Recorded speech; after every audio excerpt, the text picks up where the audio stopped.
Pronto, Rafa. Na frente. Pronto.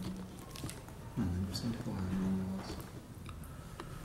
Bom, vamos lá. Apocalipse, capítulo 2.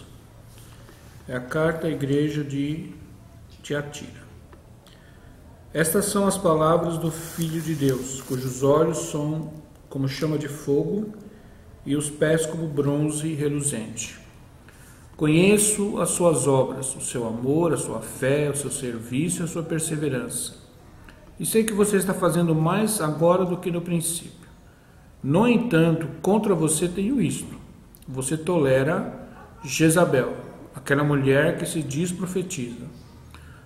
Com os seus ensinos ela induz os meus servos à imoralidade sexual e a comerem alimentos sacrificados aos ídolos. Dei-lhe tempo para que se arrependesse da sua imoralidade sexual, mas ela não quer se arrepender. Por isso vou fazê-la adoecer e trarei grande sofrimento aos que cometem adultério com ela, a não ser que se arrependam das obras que ela pratica. Matarei os filhos dessa mulher.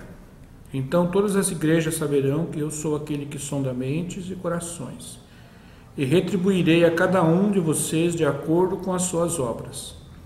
Aos demais que estão em Tiatira, a vocês que não seguem a doutrina dela e não aprenderam como eles dizem os profundos segredos de Satanás, digo, não porei outra carga sobre vocês. Então somente apeguem-se com firmeza ao que vocês têm, até que eu venha. Aquele que vencer e fizer a minha vontade até o fim, darei autoridade sobre as nações. Ele as governará com cetro de ferro e as despedaçará como a um vaso de barro. Eu lhe darei a mesma autoridade que recebi de meu Pai. Também lhe darei a estrela da manhã. Aquele que tem ouvidos, ouça o que o Espírito diz às igrejas. Então, o tema principal dessa carta aí é a questão da atuação dessa mulher, né, chamada Jezabel. Tá? Jezabel, na verdade, é uma operação espiritual. É uma operação espiritual diabólica que trabalha, né, que se expressa através de falsas profecias. Então é o fluxo de falsas profecias. O Senhor Jesus disse que essa mulher ela é profetiza. E eles, eu não estou dizendo que é uma mulher, sim, no sentido literal, é um espírito, né, um espírito que atuava nessa personagem chamada Jezabel, tá? Vamos ver o texto da apostila aqui. No texto acima, Jesus alerta a sua igreja a respeito do espírito de Jezabel, uma operação diabólica que trabalha dentro da igreja para desviar os discípulos do verdadeiro evangelho e da sã doutrina, para seguir a prostituição e a idolatria. A personagem Jezabel existiu no tempo da monarquia de Israel. Ela foi esposa do rei Acabe e foi adversária do profeta Elias. Quer dizer, a história dela está lá em 1 Reis, nos capítulos 17 ao 22. Ele narra todo o episódio, né, do confronto que Elias teve com Jezabel, tá? A relação que ele tinha com Acabe. Nesse capítulo aí que está contido ali o episódio famoso, né, dos profetas de Baal, lá no Monte Carmelo, que todo mundo conhece, né, todos os evangélicos em geral conhecem a história, se prega muito disso e tal. E outras coisas que aconteceram, né, nesse período. Ela era filha do rei dos Sidônios, um povo idólatra e ocultista, e implantou, com o apoio de seu marido Acabe, o culto a Baal em Israel. O culto a esta entidade, quer dizer, Baal, era feito através de pactos de prosperidade com sacrifícios e ofertas, juntamente com orgias sexuais em compartimentos secretos. Tá? Essa era a forma do culto a essa entidade, a esse falso Deus, né, Baal, né, essa entidade demoníaca, né, essa entidade espiritual. Então, isso o Senhor vê na igreja, na sua igreja, uma operação semelhante à operação dessa mulher, tanto que ele faz a comparação. Então, vocês estão tolerando Jezabel, quer dizer, ele está falando que a igreja está tolerando, deixando, dando espaço para esse fluir, para esse fluxo de falsas profecias, né? Falsas profecias sobre o espírito demoníaco, né? Chamado espírito de Jezabel, tá? Como que a gente identifica esse espírito atualmente? Jesus disse que ele se manifestaria na sua igreja, entende? Que ele é tolerado, entende? E ele se manifesta. Então, existe a manifestação dele hoje, quer dizer, esse espírito se manifestou na igreja, ele permanece com a igreja e ele atua ainda hoje, né? Ele atua porque o livro de Apocalipse, o Novo Testamento, foi escrito para a igreja em todo o seu tempo, em toda a história, né? Não era uma coisa que aconteceu naquele momento. Lembra que eu falei dos nicolaítas? Uhum. O nicolaísmo, ele começou ali, foi identificado por Jesus já no início da igreja e ele prevalece até hoje. Eu expliquei para vocês o que é o nicolaísmo, tá? O espírito de Jezabel, assim como o próximo assunto que a gente vai falar, que seria o último dessa série, que é o espírito de Balaão, são atuações espirituais que foram reveladas por Jesus, né, no livro profético, e eles permanecem com a igreja. Na verdade, são fluxos de falsas profecias, tanto Jezabel como Balaão eram profetas, tá? Eram profetas. Então, como se manifesta, quer dizer, o espírito de Jezabel dentro da igreja?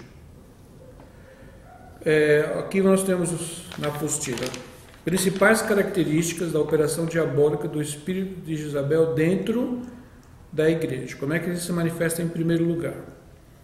Profecias relacionadas a crescimento financeiro e sucesso profissional, empresarial e ministerial, pelo ponto de vista empresarial, tá? Então, começa um fluxo de profecias. Baal, ele é adorado de que maneira? Através de pactos de prosperidade. Tá? Então, e como é que começa como é que o espírito de Jezabel induz pessoas a entrarem nesse pacto? Como é que ela faz? Como é que ela opera? Como é que ela seduz? Usando a pessoa para... Através de profecias. Entende? Através de profecias. Ela começa a profetizar. Uhum. Entende? Ela começa a falar em nome de Deus. Porque ela está dentro da igreja. Ela não vai falar em nome de Baal. Ela vai falar em nome de Jesus. Uhum. Entende? Então ela começa um fluxo de profecias. E qual que é a característica dessas profecias? Crescimento financeiro, sucesso profissional, empresarial e ministerial, pelo ponto de vista empresarial. Ministério empresarial. Nós sabemos que o ministério de verdade dentro do Evangelho é serviço. O ministério real, verdadeiro, é um serviço humilde. É Jesus se agachando e lavando os pés dos discípulos. Isso é que é ministério. Servir as pessoas. Maior não é o que serve, maior é o que é servido. Então, para você ter um ministério, você tem que se colocar numa posição inferior às pessoas, porque você vai servi-las. O nicolaísmo dentro da igreja inverteu os papéis, transformou o ministro no maior, aquele que está servindo, aquele que está distribuindo, aquele que está ministrando as pessoas, ele é maior. E aqueles que estão recebendo a ministração, recebendo o serviço, são os menores. No entanto, no Evangelho é o contrário. Jesus ensinou muito isso na questão lá na última ceia, quando ele lavou os pés dos discípulos. Se alguém quiser ser o maior, seja servo de todos. Entende? Então, espiritualmente você é grande, mas humanamente você é o mais baixo, que você está servindo. Só que, como eu falei antes, o nicolaísmo transformou os ministrantes, os que ministram, em chefões da igreja, em mandões, vamos dizer assim, nos alcapones da igreja, os mandões, os chefões, aqueles que ditam as regras, entende? Então, o espírito de Jezabel começa a profetizar nessa linha. Ele começa a falar com as pessoas, ou falar com a própria igreja como um todo. O Senhor vai enviar empresários, o Senhor vai colocar dinheiro aqui, o Senhor vai mandar pessoas. E começa nessa situação. Ou chega para você no nível pessoal, o Senhor vai te colocar num lugar privilegiado na tua empresa, a tua empresa vai crescer. E o Senhor, sabe, começa a inflar as pessoas. Aí vai lá no Velho Testamento, o Senhor te porá por cabeça e não por cauda. Tudo quanto pisar a planta do seu pé será vosso. O Senhor está te dando uma unção de conquista, o Senhor está te dando uma unção de sucesso financeiro. Já ouviram falar desse tipo de coisa? Já ouviram falar disso? É isso, gente. Quando começa essas coisas, isso é o espírito de Jezabel. Então, toda a profecia relacionada ao dinheiro? Assim? Quase toda. Quase todas, né? Quase toda. Por que eu digo isso? Será que eu estou sendo radical? Veja bem, se vocês examinarem o Evangelho, vocês não percebem, se vocês examinarem com honestidade o Evangelho, vocês não percebem que Jesus está levando a sua igreja para um outro lado e não para esse? Ele não está ali. O Espírito de Cristo, o Espírito Santo, o Espírito do Senhor Jesus, ele conduz a igreja para outro lado, não para esse. Ele não enfatiza isso, ele não coloca isso. Para onde o Espírito de Cristo leva a igreja, conduz a igreja?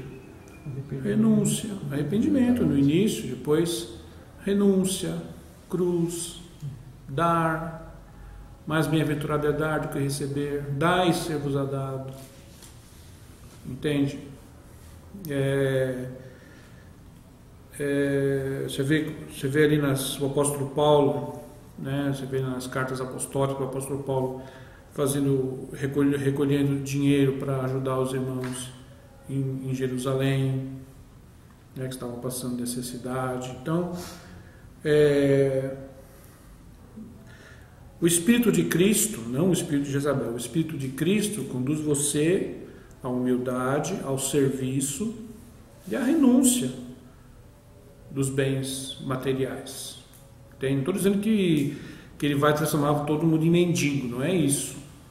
Mas o foco da sua vida não é a finança, não é o sucesso financeiro, não é a questão de o Senhor vai te colocar no topo, lá na tua empresa, lá no teu trabalho, o Senhor vai te colocar numa posição elevada, e eles usam aquela coisa do dispenseiro, que o Senhor vai te colocar recursos na tua mão para você ajudar na obra.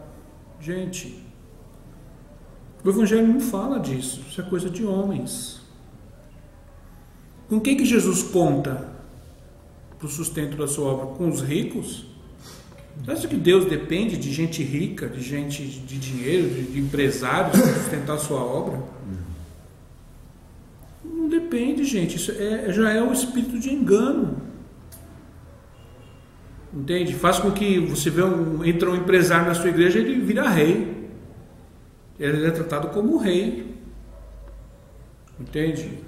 Tratado como rei. Você é capaz, o pastor é capaz de buscar ele em casa. Não precisa gastar tua gasolina, vem, eu vou te buscar em casa. Porque eu de olho no dízimo do cara, na oferta do cara. Entende? Eu não estou exagerando, gente, essas coisas são comuns. Talvez vocês não presenciem esse tipo de coisa aqui, mas por aí acontece muito disso. O que é isso? Espírito de Jezabel. Aquele fluxo de profecias. De repente vocês estão lá, vem um profeta de fora e começa a profetizar, essa igreja vai crescer, esse ministério vai se espalhar pelo Brasil inteiro. Entende? Vocês vão abrir igrejas em todos os estados, vocês vão abrir igrejas na Argentina, no Paraguai, no Uruguai, no Miami, Holanda, Bélgica, sabe? Europa. Você fala assim, sabe? Às vezes eles são tão convincentes que você fica... Nossa... Sabe? Começa a encher, a inflar as pessoas. Só que isso não é de graça. Deus vai te dar isso, mas Ele quer algo em troca de você. Aí que começa. Ele infla você, ele infla a igreja inteira com essas profecias. Enche a cabeça das pessoas com essas profecias. De sucesso financeiro, de sucesso empresarial, de sucesso ministerial, pelo ponto de vista empresarial. Igreja, empresa eclesiástica.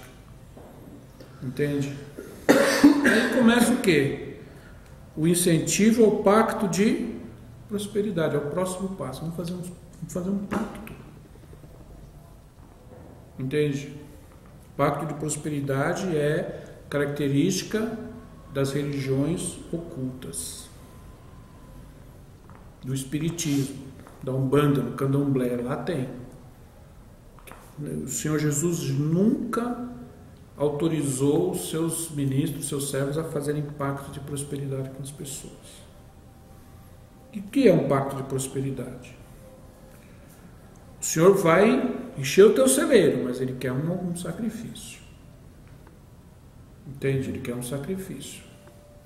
Que você dá o que você não tem. Entende? Além dos seus dízimos, você vai, que não pode, que é de praxe, assim, se você não dizimar, o devorador vai atacar o seu lar, vai atacar a tua empresa. Então já começa por aí. Tem que ser um dizimista fiel, senão o devorador vai botar fogo na tua seara, ele vai consumir os teus recursos. Coloca aquele medo, né, nas pessoas. Quer dizer, a cruz não te guarda de nada, o dízimo sim. A cruz de Jesus Cristo, nada. Ela não entra nesse contexto. A cruz de Jesus Cristo, eles falam da cruz também, mas elas já falam em outros contextos, né? Mas nesse não, nesse é o dízimo. Entende? E aí? Além do seu dízimo, se você quer realmente crescer, né, financeiramente, ofertas de sacrifício. Pega o teu talão de cheque aí. Pega o teu cartão de crédito. Se endivida para dar para Deus. Entende? Se sacrifica. Vocês já ouviram isso? É isso. O que é? É o espírito de Jezabel, gente. Por que eu falo isso para vocês? Porque quando vocês verem alguém fazendo isso, se vocês estão naquela reunião e vocês estão ensinando aquelas pessoas, vocês têm o dever de fazer esse cara calar a boca. Porque é o espírito de Jezabel. Como que vai fazer isso? Não, veja bem, esse é que é o problema do sistema religioso. Aqui na igreja, aqui no templo, né, você não pode fazer isso. Porque aqui tem um pastor, tem uma autoridade aqui. Né? Autoridade humana, não estou falando de autoridade divina. Mas tem. Mas tipo na tua casa, você tem. Então, não quero saber disso aqui não. Você tem. Mesmo que o próprio pastor da igreja tenha mandado o camarada lá. Se ele começar com isso aqui e você deixar ele falar, esse espírito vai entrar dentro da tua casa. E ele sim é que vai consumir ele é que vai consumir de verdade o teu, como é que eu vou dizer, os teus recursos. Pastor, o senhor pode dar um exemplo de como o senhor interromperia uma pregação assim, no celular assim mesmo, entendeu? Com alguém que o senhor... Fica difícil, não sei. Imagine, você tem filha, né? Se você pega um cara seduzindo a tua filha, o que você faz? Você pega ele no flagra ali, um pedófilo do lado da tua filha, você pega ele no ato, seduzindo a tua filha, querendo dar uns beijos nela, o que você faz? Você não sabe o que você faz? Melhor nem falar. Não sabe, não falar. Tá sendo gravado, né? Então, sim, gravação. Não. Você vai permitir? Não. Tudo bem, não precisa entrar em detalhes do que você vai fazer, o camarada. Não. Mas você vai permitir que ele continue? Tá bom, né? Você vê aí ele, de repente, polinando a sua filha, fazendo de você... tá bom. Você vai tolerar isso? Você vai tolerar? Tua esposa, um cara aí cantando a tua esposa, seduzindo a tua esposa na tua cara. Você vai deixar? Não. Aqui você vai deixar então? O cara está dentro da tua casa, está lá teus filhos, a tua esposa, teus amigos, de que você está evangelizando, e chega um profetinha lá de terninho, gravata, e começa: isso que o Senhor está me mostrando, esse aqui vai ser empresário. Até para você, começa a falar coisa, começa a encher tua bola, você vai deixar? Agora não. Não podemos deixar. Nossa, como que é isso? Nossa, já pensou? Irmão, se você deixar, então você está negando o evangelho, você está negando a cruz. Então, aqui não. Entendeu? Se você quiser lá no templo, você faz. O pastor permite que você faça, te chamou. Para falar? Oi? Pode chamar a pessoa de canto para falar. Irmão, não, você tem que falar isso publicamente. Tem que falar na frente, porque senão as pessoas não vão entender. Que não vai adiantar nada. Se você não falar publicamente, você só falar com ele pode até te respeitar, mas depois ele vai em cima dessas pessoas. Então, tipo, tem que meio que corrigir com essa base, né? Porque ele vai querer saber por que você está me interrompendo, por que você está parando. Pode começar por aí. Você não está aprendendo isso? Guarda isso no teu coração, guarda isso na tua mente. E é com isso aqui que você vai... Que você vai o quê? Desmascarar o espírito de Jezabel. Gente, nós não podemos... As almas são preciosas. As coisas... Nós estamos lidando com coisas valiosíssimas. Almas de homens. A gente não pode ser omisso, a gente não pode se omitir. Esse que é o grande problema do sistema denominacional. Você está aqui, você não pode fazer nada. Você vem com a tua esposa, com os teus filhos, você traz os teus amigos para cá, de repente vem um desse aí, um profeta desse, e começa a fazer essa festinha. Você não pode fazer nada. Você até pode, você está ali com a sua família, com os teus filhos, não, vem cá, nós vamos nos retirar. Discretamente você vai. Eu não estou concordando com essa ministração. Você fala com o ouvido da tua esposa, dos teus filhos. Muitas vezes vai acontecer, não sei se é o caso de você, muitas vezes vai acontecer, não, eu vou ficar com a esposa, não, eu vou ficar aqui, eu creio. Você é incrédulo, eu já vi, isso pode acontecer também. Entende? Ou a esposa para o marido. Então, gente, é isso, é uma situação difícil. Mas agora vocês estão sabendo, vocês não podem mais se omitir. Tolerar o espírito de Jezabel.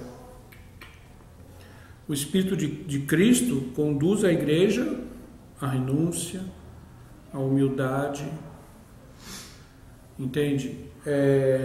A honestidade, entende? A caridade, mas não é isso. O espírito de Jezabel começa com aquele fluxo de profecia e começa com os pactos de prosperidade. Uma oferta de sacrifício.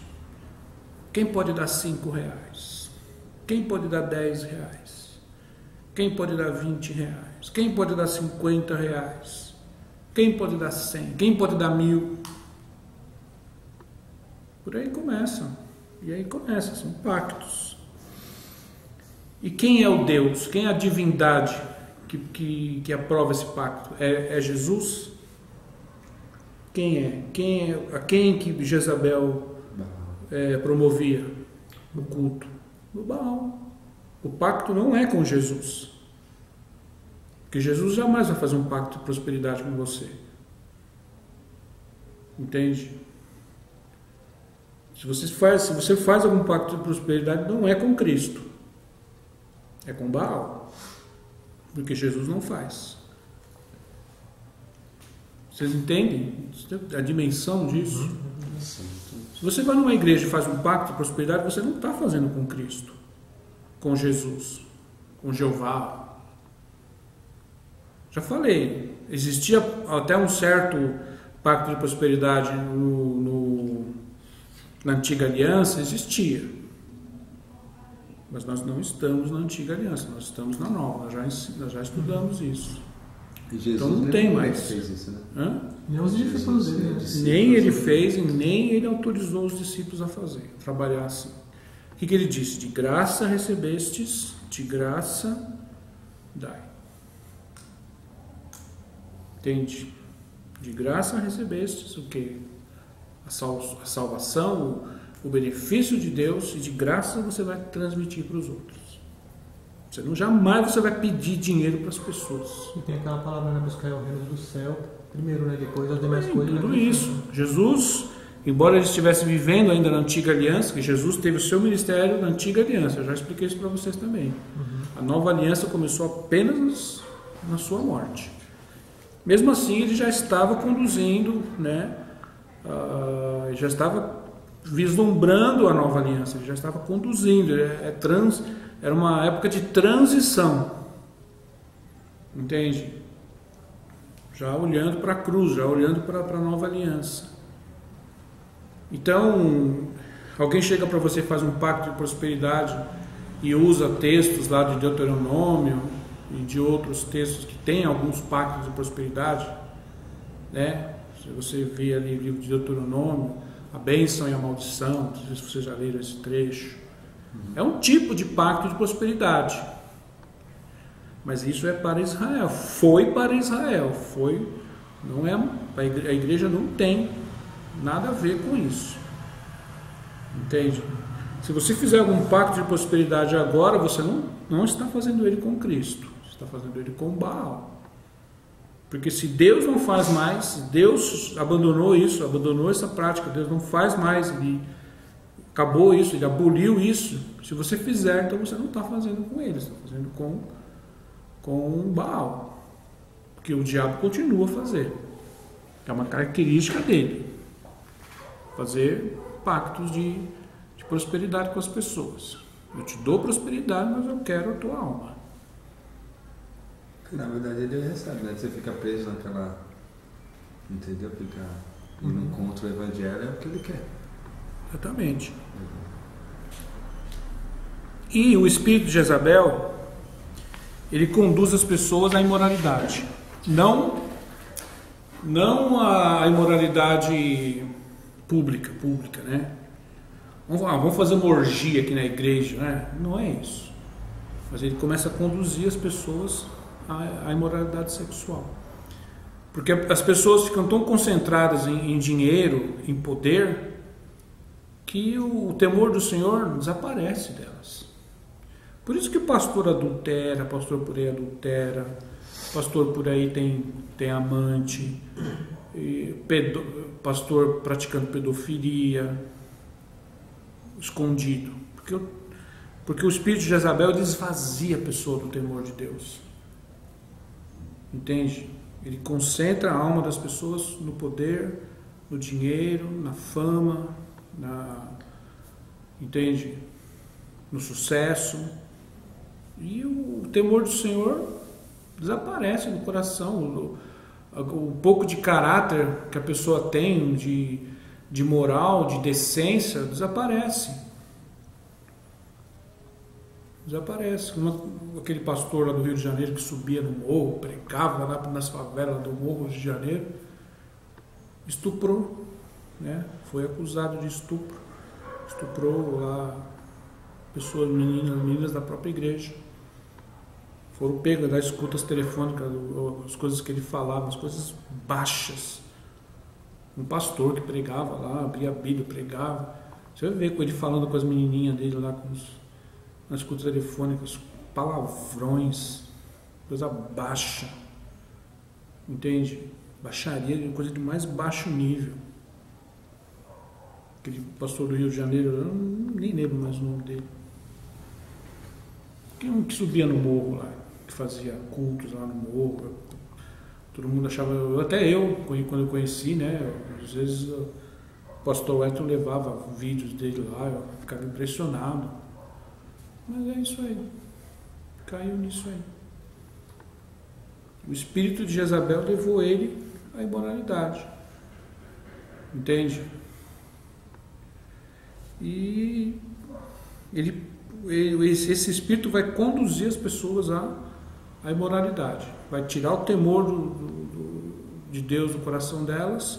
Todos, tanto pastores quanto membros aí, que se envolvem com pactos de prosperidade, que se envolvem com o espírito de Jezabel.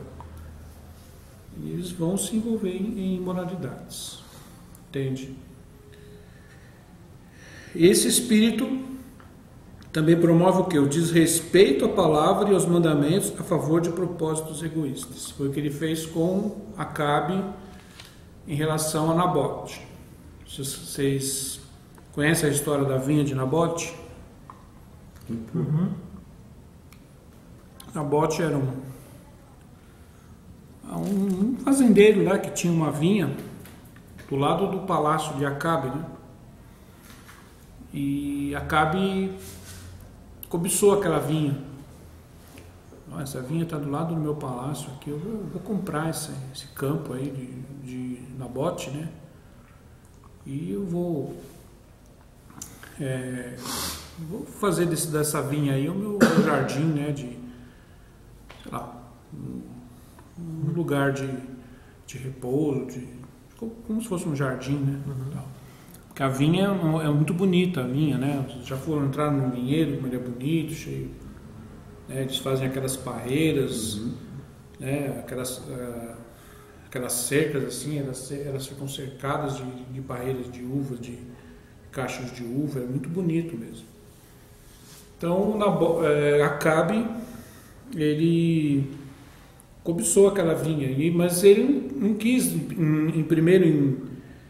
assim, como primeira atitude, ele não quis roubar aquela vinha, tomar aquela vinha, ele ofereceu comprar. Só que Nabote recusou vender, porque era uma herança. E a lei, né, a lei do Senhor, proibia você vender a herança dos pais, né? Aí o que Jezabel fez? Você é rei, meu. Você que manda, que o Acabe ficou triste, né? Ficou chateado, né? Eu queria tanto aquela vinha. Tipo assim, eu queria tanto aquele carro, eu queria tanto aquela casa, não conseguiu, o cara não quis me vender, eu queria aquela. Ele podia ter vinhas e mais vinhas em outros lugares, mas ele queria aquela, né? Aí Jezabel, você é rei, você vai lá e toma a vinha. Aí o que ela fez? Ela contratou lá umas pessoas, umas falsas testemunhas que falaram que Nabote tinha blasfemado, né, de Deus. Aí ela usou o nome de Deus, porque ela era serva de Baal, ela era idólatra. Mas aí, né, convenientemente, Nabote blasfemou do Deus de Israel. Aí chamou lá umas falsas testemunhas e eles executaram Nabote. Aí vieram lá os cães, né? Os cães vadios lá e lamberam o sangue de Nabote, né? Aí veio Elias, o Senhor chamou Elias, né? Deu uma palavra para Elias e mandou ele para o palácio. E Elias, na hora que Acabe estava tomando posse da vinha, Elias chegou, né? A pedra no sapato de Acabe, né? E de Jezabel, Elias. Aí o verdadeiro profeta, o verdadeiro fluxo de profecia. Aí ele chegou para Acabe e falou: assim como os cães lamberam o sangue de Nabote, eles vão beber o teu sangue e o sangue de Jezabel. Deus fez ali a sentença. Na hora que Deus sentenciou, acabou para Acabe, acabou para Jezabel. Entende? O Senhor deu uma sentença. Bom, aí depois a história. Então é isso. Mas eles morreram Leia, Segunda Reis. Primeira Reis, capítulo 17 ao 22. Lê lá. Qual que é? Primeira Reis, vai do capítulo 17 até o fim. Tá. E continue um pouco de Segunda Reis também. Então você vai ler e você vai ver como tudo aconteceu. É um incentivo para você ler a palavra. Leia nessa versão aqui, que é bem gostosa. Você lê essa história. Então é isso. O espírito de Jezabel seduziu Acabe para ele desrespeitar a palavra de Deus, desrespeitar os mandamentos de Deus por um propósito egoísta. Então, tipo assim, o pastor, né, que faz vista grossa para determinados textos da Bíblia, principalmente do Novo Testamento, e vai lá direto para o Velho, porque são inconvenientes para o desempenho, né, do ministério, né, para o crescimento da denominação, ficar ensinando sobre cruz, ficar ensinando sobre renúncia,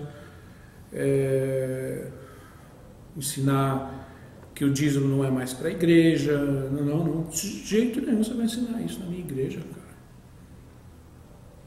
Passa por cima ali de Hebreus 7, passa por cima de Gálatas, de Romanos, de 2 Coríntios, 1 Coríntios, pega apenas alguns trechos assim que são convenientes a respeito de perdão, né, a respeito que Deus perdoa os pecados. Então nós não vamos, como a lei, como fazia na lei, nós não vamos apedrejar um adulto, nós não vamos apedrejar um homossexual, nós vamos receber com todo o amor, tal, porque isso aí era da lei, mas o dízimo também é da lei.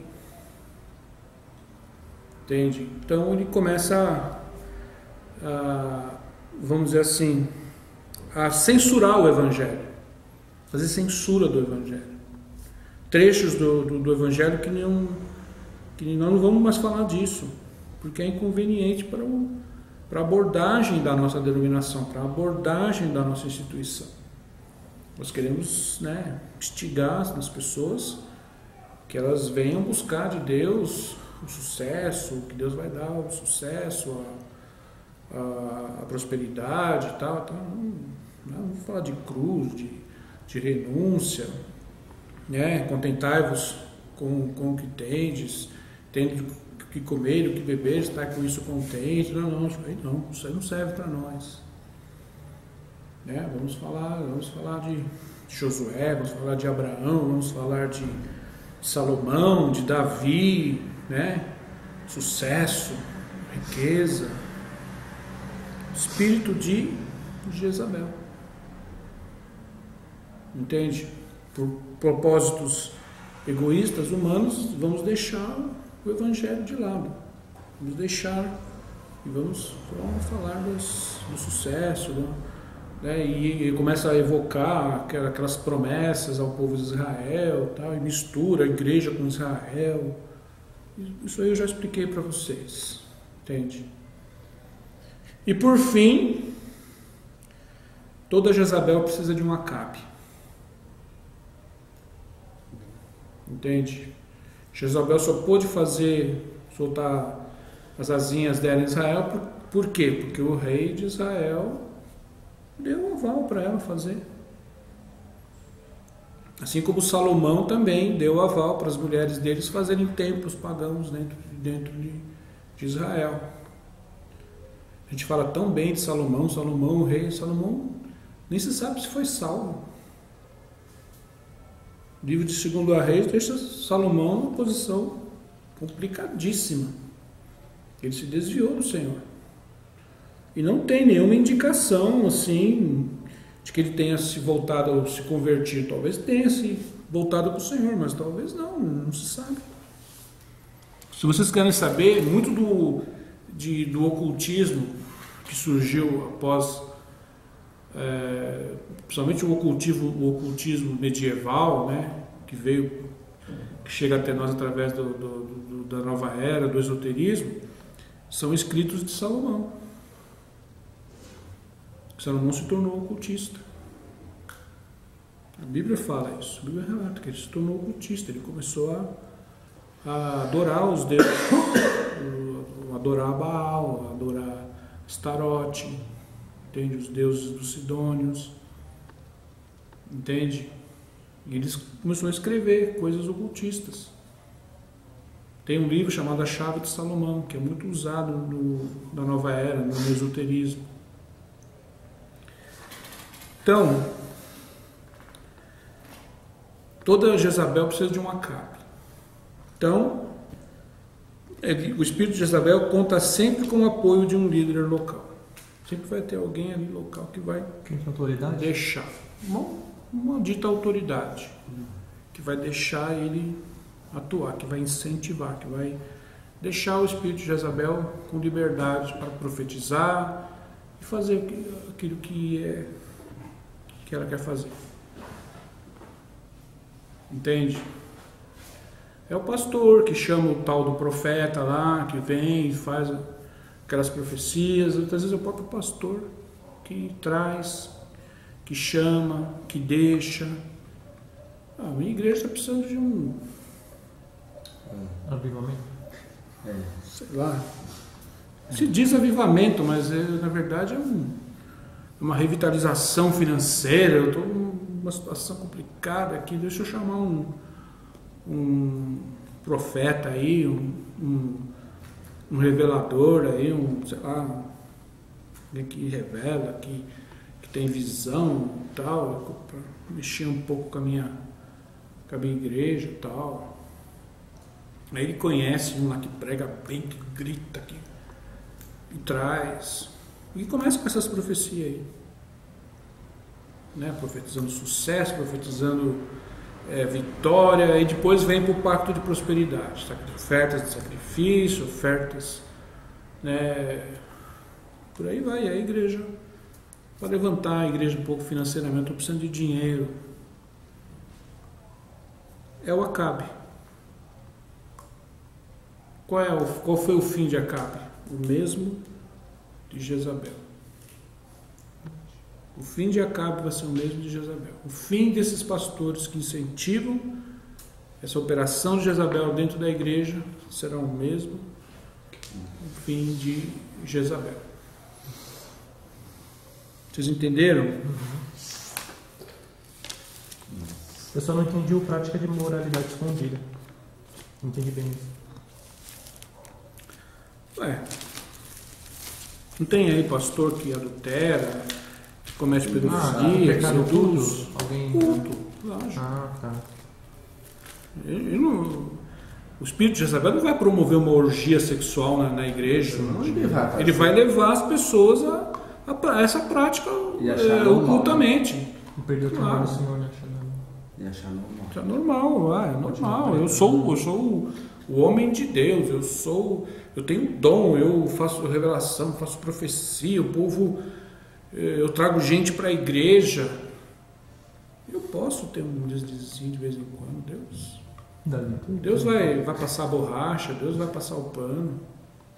Deus precisa de mim, eu sou poderoso, sou o cara. Entende?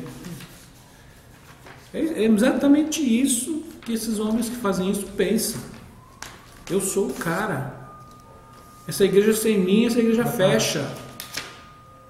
Então eu posso adulterar, eu posso ter umas mulheres, eu posso dar uma pulada de cerca, eu posso, porque Deus precisa de mim, Deus precisa do meu ministério, Deus precisa do meu...